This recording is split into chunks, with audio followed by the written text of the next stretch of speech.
Граѓаните кои немаат никаков документ се невидливи за државата. Овие граѓани немаат матичен број, немаат државјанство, немаат лична карта ниту здравствена книшка. Без матичен број тие практично не постојат во очите на државните институции. Во медиумите, иако звучи навредливо, ги нарекуваат фантоми. Но што значи да се живее без никаков документ? Дали овие граѓани се еднакви како и сите останати, нешто што е загарантирано со Уставот на Македонија? Одговорот е едноставен, тие не се еднакви. Кога граѓанин ќе влезе во било која државна институција, тој не може да добие ниту една услуга. За да добие услуга или помош му треба некаков документ за идентификација. Токму затоа граѓанин без документи не може да добие социјална помош.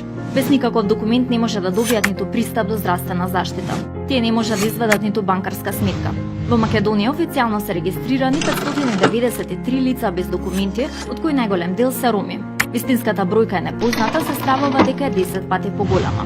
Најголем дел од невидливите се деца под 6 години. Тие се крајно маргинализирани и се во најголем социјален ризик. Овие деца не одат на училиште, немаат пристап до здравствена заштита. Животот на лицата без документи е полн со апсурди.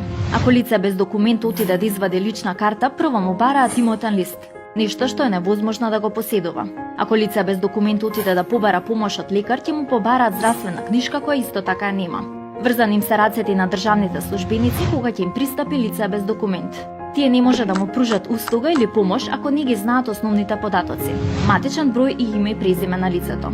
Но на што треба да го сторат е да му помогнат и да му ги покажат алатките како да отпочне постапката за добивање документи. Проблемот на невидливите не може да се реши без системска поддршка. Со промена на низа закони треба на овие граѓани да им се покаже вистинскиот пат низ правниот лавиринт на државата. Потребно е државните институции да им подадат рака на лицата без документи. Само на овој начин државата ќе им овозможи тие од невидливи за институциите да станат еднакви како и сите граѓани.